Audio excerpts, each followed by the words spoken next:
अस्सलाम वालेकुम, सेहत की जानब में खुशामदीद।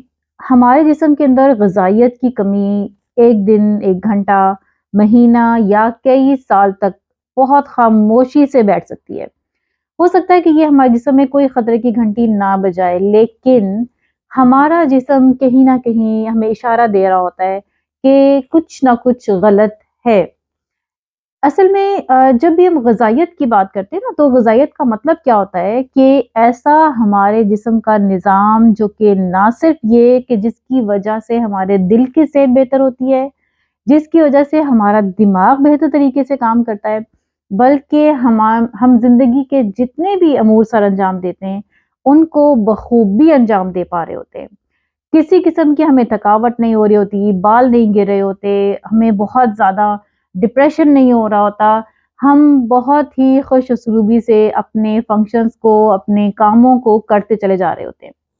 लेकिन होता क्या है कि अनहेल्दी डाइट खाने की वजह से, प्रॉपर डाइट ना होने की वजह से हमारे जिस्म के अंदर ग़िज़ाइयत की कमी हो जाती है। बहुत सारे विटामिन्स और मिनरल्स की जो कि हमारे जिस्म को ज़रूरत होती है, जब उसके अंदर कमी वाक़या होना शुरू हो जाती है, तो हमारा जिस्म इशारा देता है कि समथिंग रॉन्ग और जितना जल्दी हो सके इसको यहीं पे ही फिक्स करो, यहीं पे हील कर लो। आज की वीडियो में मैं आपको 5 ऐसी इशारे बताऊँगी, ऐसी इलामात बताऊँगी, जिनको आप देखने के बाद खुद ही अपने बॉडी को जज करें कि आपकी बॉडी कहाँ पे न्यूट्रिएंट डेफिशिएंसी का शिकार है और इसको फ़ौरन फिक्स करने की कोशिश करें। बजाए इसके कि ये खामोशी से बगैर कोई खतरे की घंटी बजाए आपके जिस्म के अंदर मौजूद रहे और आहिस्ता-आहिस्ता वक़्त गुज़रने के साथ आपको सेहत के बहुत सारी पेचीदगियों का सामना करना पड़े। सबसे पहला जो साइन है वो हेयर लॉस है। हेयर लॉस बेसिकली हमारे जिस्म के अंदर वाटर सॉल्युबल विटामिन्स स्टोर नहीं हो पाते। जब वो स्टोर नहीं हो पाते तो उसकी वजह से क्या होता है कि विटामिन बी7 डिप्लीट होना शुरू हो जाता है, कम होना शुरू हो जाता है। और जब ये विटामिन बी7 जिसको आप जानते हैं बायोटिन के नाम से, जब ये डिप्लीट होना शुरू हो जाता है तो हमारे जिस्म के बहुत सारे ऑप्टिमल फंक्शंस के अंदर कुछ ना कुछ खराबी आना शुरू हो जाती है। बालों का गिरना इस बात की निशानदेही करता है कि हमारे जिस्म के अंदर बायोटिन लेवल्स कम हो रहे हैं। और बायोटिन जो है, ये इसकी क्या कॉजेज़ होती है कि हमारे जिस्म के अंदर ये डिप्लीट होना शुरू हो जाता है। इसकी पहली वजह क्या होती है कि आपके जो हार्मोन्स हैं, वो मतवाज़न नहीं है, वो गैर मतवाज़न हो रहे हैं। इसकी दूसरी रीज़न क्या होती है कि हमारा जिगर बीमार है, किसी भी किस्म की जिगर की कोई डिज़ीज़ हो, तो इसकी वजह से भी बॉडी के अंदर बायोटिन लेवल जो हैं, वो डिप्लीट होना शुरू हो जाते हैं। तीसरी रीज़न लीकी गट्स होते हैं। जब हमारा जो निज़ाम-ए-हज़ाम है, अब यूँ बहुत आसान ज़ुबान में समझें कि जब उसके अंदर सुराख या छेद होना शुरू हो जाते हैं, तो न्यूट्रिएंट डेफिशिएंसी होना शुरू हो जाती है, ग़िज़ाइयत की कमी होना शुरू हो जाती है और आज हम जो भी मैं आपको 5 साइन बताने लगी हूँ, उसमें लीकी गट जो है, ये एक कॉमन फैक्टर के तौर पे सामने नज़र आएगा। तीसरे नंबर पे जो इसकी वजह है वो एंटीबायोटिक्स होती हैं। जो लोग बहुत लंबे अरसे तक या बहुत जल्दी-जल्दी थोड़ा-सा भी बीमार हुए तो उन्होंने एंटीबायोटिक्स के कोर्स करने शुरू कर दिए। तो एंटीबायोटिक्स जो है, ये भी हमारे जिस्म के अंदर से विटामिन बी7 यानी कि बायोटिन डिप्लीट करना शुरू कर देती हैं। और एंड पे बहुत ही इम्पोर्टेंट और मज़े की बात क्या है कि जो कच्चा अंडा होता है, वो खाने की वजह से भी बायोटिन डिप्लीट होता है। कच्चे अंडे के अंदर दरअसल एविडिन नाम का एक प्रोटीन होता है, जो हमारे जिस्म के अंदर बायोटिन को एब्ज़ॉर्ब नहीं होने देता, जिसकी वजह से इसकी जो सतह है वो मुतासिर होती है और कम होना शुरू हो जाती है। मैं आपको वो सोर्सेज़ बताती हूँ, जिनके साथ आप इस लेवल को मेंटेन कर सकते हैं और ना सिर्फ ये कि बायोटिन जो है वो हमारे बालों के लिए बहुत ज़रूरी है, बल्कि ये हमारे स्किन के लिए बहुत ज़रूरी है। अगर ये कम हो तो हमारी स्किन के अंदर इन्फ्लेमेटरी कंडीशन पैदा होना शुरू हो जाती है, बहुत ज़्यादा ख़ारिश होती है, खुश्की होती है, स्केली हो जाती है, इची हो जाती है, रेड पैचेस बनना शुरू हो जाते हैं। ये भी बायोटिन की इलामात में से है। बायोटिन की कमी की और जो मज़ीद इलामात है, आप इस चार्ट में एक दफ़ा देख लें और अपना जायज़ा लें कि कहीं बायोटिन की कमी का शिकार आप तो नहीं। अगर ऐसा है, तो मैं आपको बताती हूँ कि इसके सोर्सेज़ क्या-क्या हैं। इसके सोर्सेज़ में शामिल है ऑर्गन मीट, कुक्ड एग्स यानी कि पके हुए अंडे, रास्पबेरीज, नट्स, मशरूम्स, एवोकाडोज, मछली और गोभी का फूल। दूसरा साइन ओरल हेल्थ कंडीशन है। यानी कि हमारे दांतों की सूरत हाल, दांतों की सेहत का बहुत गहरा ताल्लुक है ग़िज़ाइयत से। जितनी अच्छी और वेल बैलेंस्ड डाइट होगी, हमारे दांत उतने ही ज़्यादा मजबूत और हेल्दी होंगे। और कौन सी चीज़ें? Vitamin A, vitamin D, vitamin C, vitamin B1, B2, B6, B12, iron और जिंक। ये सारी चीज़ें मिलके हमारी ओरल हेल्थ को बेहतर करती हैं। अच्छा, क्या फैक्टर्स हैं जो कि इनको डिप्लीट करते हैं? पहला फैक्टर तो वेजिटेरियन डाइट होती है। वो लोग जो कि मीट, ऑर्गन मीट या किसी भी किस्म का गोश्त नहीं खाते, आम तौर पे उनकी ओरल हेल्थ इससे मुतासिर होती है। दूसरे नंबर पे वो पेशेंट जो कि थायराइड के पेशेंट होते हैं, चाहे वो हाइपोथायराइड हो या हाइपरथायराइड, जो मर्जी कंडीशन हो, लेकिन थायराइड भी इन विटामिन्स को बॉडी के अंदर जज्ब होने से, काम करने से रोक देता है।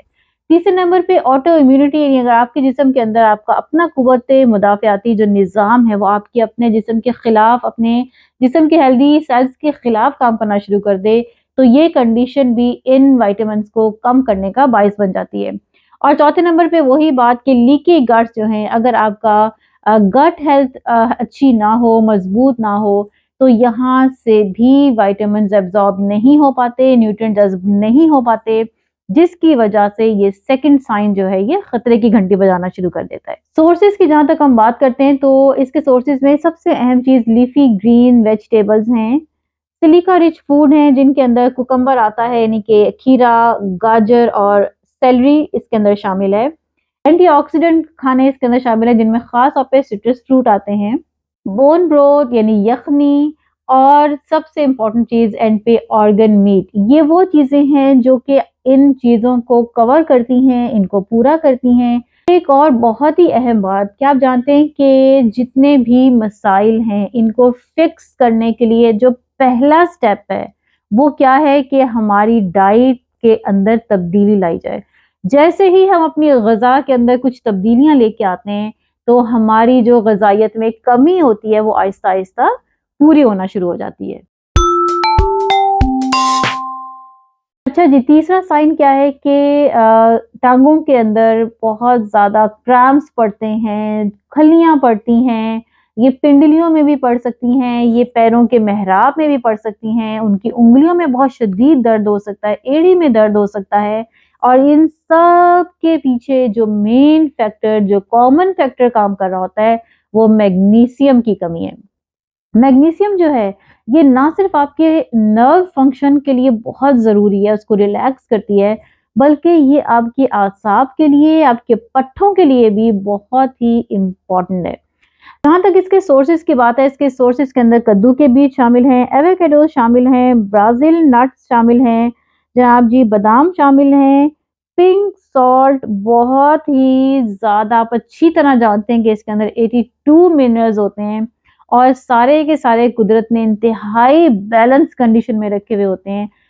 तो अगर आपको ये वाला तीसरा साइन हो, रोज़ाना आप पानी के अंदर बिल्कुल थोड़ा-सा चुटकी भर पिंक सॉल्ट दिन में 2 दफ़ा लाज़मी लें, ताकि ये जो दोनों चैनल्स हैं, ये ठीक से मैनेज हो सकें और ठीक से अपना काम कर सकें। इसके अलावा जितनी भी सब्जियां हैं, ख़ास तौर पे जो लीफी ग्रीन वेजिटेबल्स हैं, ये भी मिनरल रिच होती हैं, भरी हुई होती हैं, इनके अंदर बहुत ग़िज़ाइयत होती है, और ये भी इन चैनल्स को कंप्लीट करती हैं। अच्छा, एक और इसमें बहुत अच्छी रेमेडी क्या है कि जो एप्सम सॉल्ट है, इसका इसके अंदर बाथ लेने से, इसके अंदर बैठने से भी इसकी कमी पूरी होना शुरू हो जाती है मैग्नीशियम की, और आपके जिस्म के अंदर से ये जो खलियाँ हैं, ये जो दर्द हैं, ये आहिस्ता-आहिस्ता ख़त्म होना शुरू हो जाते हैं। चौथा साइन अनहेल्दी स्किन है। अनहेल्दी स्किन में चाहे आपकी पिगमेंटेशन आती हो, छाइयाँ आती हों, दाग धब्बे आते हों, चाहे इसके अंदर सोराइसिस का मसला आता हो, चाहे आपको एक्जिमा का इशू आता हो, या ये कि बहुत ज़्यादा इची और स्केली स्किन हो, इन सारी कंडीशंस के अंदर जो पीछे मेन फैक्टर काम कर रहा होता है, वो फैट सॉल्युबल विटामिन्स होते हैं। फैट सॉल्युबल विटामिन्स कौन से विटामिन्स हैं? ये वो विटामिन्स हैं जो एक तरह से आपके जिस्म की बुनियाद हैं। जब आपका जिस्म इनको ठीक से जज़्ब नहीं करता, इनको एब्ज़ॉर्ब नहीं करता, इसकी वजह से हमारे जिस्म के जो फंक्शंस हैं, वो ठीक से प्ले नहीं होते, और हमारा जिस्म बहुत सारे सेहत की पेचीदगियों में जाना शुरू हो जाता है। इसके अंदर विटामिन ए, विटामिन डी और विटामिन ई, इन 3 विटामिन्स के अलावा ओमेगा 3 फैटी एसिड्स बहुत ही ज़्यादा इम्पोर्टेंट है। क्या आप जानते हैं कि अब आपने इसको ठीक करने के लिए करना क्या है? पहला स्टेप क्या लेना है कि आपने अपनी बॉडी को हाइड्रेट रखना है, डिहाइड्रेशन से बचाना है। दूसरा क्या है कि जो स्टमक एसिड लेवल है उसको मेंटेन करना है, उसको बेहतर करना है। अपने पीएच लेवल को देखें, क्योंकि कुछ लोगों का जब पीएच लेवल कम होता है, पेट का एसिड कम होता है, तो इसकी वजह से भी उनको ये वाला साइन आना शुरू हो जाता है। फिर इसी तरह स्ट्रेस को कम करें और अपने जिंक लेवल को बढ़ाएं। खास तौर पे ऐसा सप्लीमेंट ज़रूर इस्तेमाल करें जिसके अंदर विटामिन सी और जिंक एक साथ मौजूद हो। वैसे तो इसके बहुत सारे सोर्सेज हैं, लेकिन सबसे इम्पोर्टेंट चीज़ क्या है कि ओमेगा 3 फैटी एसिड के लिए आपने कोड लिवर ऑयल इस्तेमाल करना है और गाय का मक्खन जो है वो आपने बहुत इस्तेमाल करना है। अच्छा जी, ये हमारा 5वां साइन है और 5वां साइन क्या है कि आपको हाथों में या पैरों के अंदर एबनॉर्मल सेंसेशन, इज़्तिराब और बेचैनी पैदा करने वाली, आपको अगर आपको एहसास हो जैसे चूंटियां सी भीग रही हैं या ये जिस्म सो रहा है, या ये कि कोई चुटकियां बारीक बारीक जो है वो काट रहा है, तकलीफ हो रही है, ये वाली सेंसेशन जो है ये भी इस बात की निशानदेही करती है कि हमारा जिस्म जो है वो ग़िज़ाइयत की कमी का शिकार हो रहा है। इसके पीछे जो अहम विटामिन्स काम करते हैं वो विटामिन B9 यानी कि फोलेट, विटामिन B12 और विटामिन B6 है। जितने भी विटामिन बी हैं यानी कि बी कॉम्प्लेक्स, इन सब का काम क्या है? इन सब का काम एक तो ये कि ये आपके नर्व फंक्शन को ठीक रखते हैं, आपके डीएनए सिंथेसिस को सपोर्ट करते हैं और जिस्म के अंदर मखसूस अमीनो एसिड लेवल्स को रेगुलेट करने में मदद देते हैं।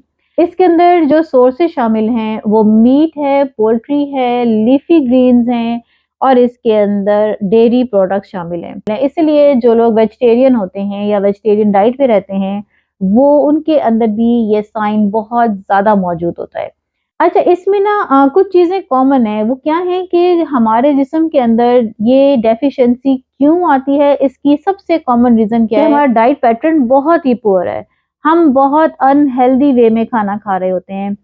दूसरी कॉमन चीज़ क्या है वो है स्ट्रेस। जितना ज़्यादा जिस्म के अंदर ऑक्सीडेटिव स्ट्रेस होता है, चाहे वो आपका दिमागी स्ट्रेस है, चाहे वो आपका जिस्म के अंदर मौजूद ऑक्सीडेटिव स्ट्रेस है, ये क्या करते हैं कि ये डाइजेशन के सिस्टम को मुतासिर करते हैं। जब हमारा निज़ाम हज़ाम मुतासिर होता है, जब हमारी आंतें बीमार हो जाती हैं, तो कोई भी न्यूट्रिएंट ठीक से जज़्ब नहीं होते, ग़िज़ाइयत ठीक से जज़्ब नहीं होती और हमारा जिस्म ग़िज़ाई कमी का शिकार होना शुरू हो जाता है। अच्छा, फिर तीसरी रीज़न इसकी क्या होती है कि अगर जिस्म के अंदर स्टमक एसिड जो है, हाइड्रोक्लोरिक एसिड जो है वो कम हो, तो उसकी कमी की वजह से भी न्यूट्रिएंट जो है वो ठीक से जज़्ब नहीं हो पाते और जब न्यूट्रिएंट जज़्ब नहीं हो पाते तो हमारा जो जिस्म है वो ग़िज़ाई कमी का शिकार हो जाता है।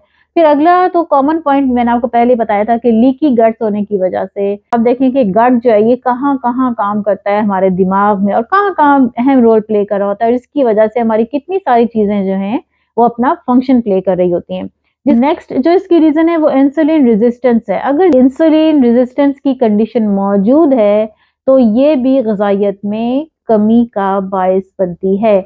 और सबसे एंड में सबसे इम्पोर्टेंट चीज़ क्या है कि अगर हमारे जिस्म के अंदर बहुत ज़्यादा टॉक्सिक है, बहुत ज़्यादा जहरीले मादे हैं, तो ये भी हमारे जिस्म चूँकि ब्लड चूँकि प्योरीफाई नहीं हो पाता, इसलिए हमारा जिगर और इसके साथ-साथ हमारे बाकी ऑर्गन्स आहिस्ता-आहिस्ता बीमार होना शुरू हो जाते हैं।